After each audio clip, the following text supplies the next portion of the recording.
چہرہ ہے کہ انوار دو عالم کا صحیفہ، آنکھیں ہیں کہ بحرین تقدس کے نگی ہیں، ماتھا ہے کہ وحدت کی تجلی کا ہے ورق، عارض ہے کہ والفجر کی آیت کے امی ہے، گیسو ہے کہ واللیل کے بکھرے ہوئے سائے، ابرو ہے کہ کوسین شب قدر کھلے ہیں، گردن ہے کہ برفر کے زمیں اوج سریا، لب صورت یاقوت شعاعوں میں دھلے ہیں، قد ہے کہ نبوت کے خد و خال کا معیار، بازو ہے کہ توحید کی عظمت کے علم ہے،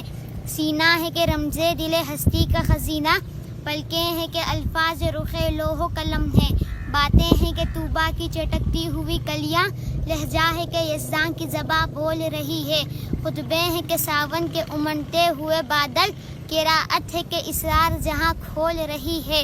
یہ دانت یہ شیرازہ شبنم کے تراشے، یاقوت کی وادی میں دمکتے ہوئے ہیرے، شرمندہ تاب لب دندان پیغمبر، حرف بسنا خوانی و خامہ بسریرے، یہ موج تبسم ہے کہ رنگوں کی دھنک ہے، یہ عکس متانت ہے کہ ٹہرا ہوا موسم، یہ شکر کے سجدے ہیں کہ آیات کی تنزیل، یہ آنکھ میں آنسو ہے کہ الہام کی رمجم، کہنے کو تو ملبوس بشر اوڑھ کے آیا، لیکن تیرے احکام فلک پر بھی چلے ہیں، انگلی کا اشارہ تھا کہ تقدیر کی ضربت، مہتاب کے ٹکڑے تیرے قدموں میں گرے ہیں، کہنے کو تو فاقوں پر گزری تیری راتیں، اسلام مگر اب بھی نمک خوار ہے تیرا، تو نے ہی سکھائی ہے تمیز من و یزداں، انسان کی گردن پہ صدا بار ہے تیرا، کہنے کو تیرا فقر تیرے فخر کا باعث، لیکن تو سخاوت کے سمندر کا کنارہ، کہنے کو تیرے سر پہ ہے دستار یتیمی، لیکن تو زمانے کے یتیموں کا سہارا۔